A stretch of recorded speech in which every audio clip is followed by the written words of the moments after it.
I'm not the biggest fan of Mark Cuban, but he is someone I watch because he's so successful as a businessman and the owner of the Mavericks, and he's on Shark Tank, so that's pretty cool. I saw where he said the following: I work hard and I'm smarter than most people in the businesses I've been in. When I first read that, I thought this is very egotistical. And then I saw another interview with him in Inc. magazine, and he said, willingness to outlearn and outwork everyone else is how I succeeded. And I started to see a pattern here of his thinking. Then I saw this video on Motoversity. What would you say is the number one reason why people fail? Lack of brains, lack of effort. Lack of brains, lack of effort. Yeah, they don't do the work. They don't learn, when you walk in the room, when you start a business and you start to talk about somebody, you're never in a vacuum with no competition, unless you're just extremely lucky. And if there's going to be competition, that means somebody else knows your business as well as you do when you get started.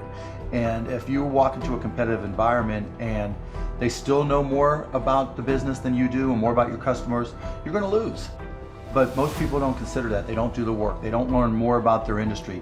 They don't know even about their business. And so you've got to put in the effort to know more about your industry than anybody else. And that's the brains part, and that's the effort part as well. Because look, if you're competing with me, you better know what you're doing, otherwise I'm gonna kick your ass, and you're not gonna outwork me. And so, the combination is usually what kills businesses early on more than anything. That made me think about my own experience and whether what Mark Cuban was saying is true. I owned a business with a woman and it was successful, but we decided to part ways and I was going to buy her out. It was a mutual agreement kind of thing. So then the question always becomes, what's the value of the business?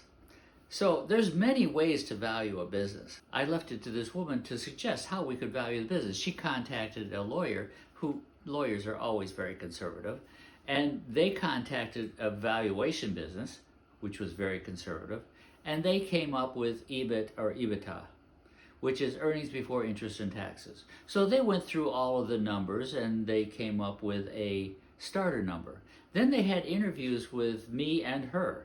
To my surprise, she kept talking about how wonderful she was and how crucial she was to the business. And I thought the whole time, she's devaluing the business by increasing the value of her part of the business.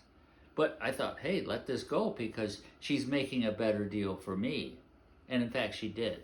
I ended up buying the business for a very, very reasonable price. And I ended up selling the business for much, much more later on. Then I thought back to Mark Cuban. He was right.